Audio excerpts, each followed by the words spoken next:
है ऊंची उड़ान, हौसलों से भरती है ऊंची उड़ान, ना कोई शिकायत ना कोई थकान। सबके जीवन का आधार है वो, सबके जीवन का आधार है वो, मत करना तुम नारी का अपमान, मत करना तुम नारी का अपमान। तो मैं यहाँ नारी सशक्तिकरण के बारे में आपसे कुछ चर्चा करूंगी। सर्वप्रथम तो आप ये सभी आप लोग सोच रहे होंगे कि ये महिला सशक्तिकरण यानी नारी सशक्तिकरण होता क्या है।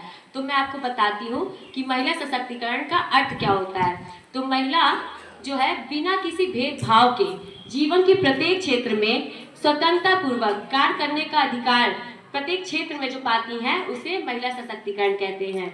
अब आप सोच रहे होंगे कि इसकी आवश्यकता क्यों पड़ी।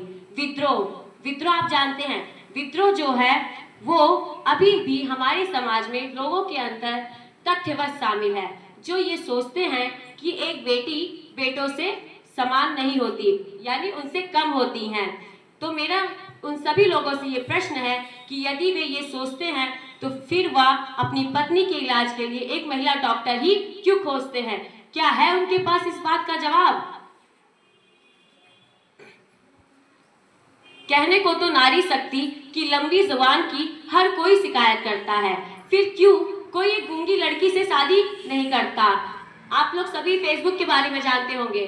फेसबुक के सीईओ मार्क जुकरबर्ग, जिन्होंने अपनी बेटी पैदा होने पर अपने संपत्ति का 99% भाग दान करने के लिए संकल्प लिया, और वही हमारे भारत में एक पिता अपनी बेटी के लिए दहेज इकट्ठा करने की चिंता में घड़ी पहनना छोड़ देता है और हम कहते हैं हमारा देश बहुत तरक्की कर रहा है।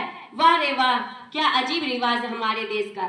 नियत आदमियों की खराब होती है और घूंघट इस नारी शक्ति से निकलवाया जाता है, परंतु आज की नारी प्रत्येक क्षेत्र में पुरुषों के साथ कंधे से कंधा मिलाकर बढ़ रही हैं, और यही नहीं समाज और सरकार भी इसमें महत्वपूर्ण योगदान दे रहे हैं। सरकार के द्वारा बेटी बचाओ बेटी पढ़ाओ योजना, सुकन्या समृद्धि योजना, उज्ज्वला योजना जैसी अनेक योजनाएं लागू की गई हैं।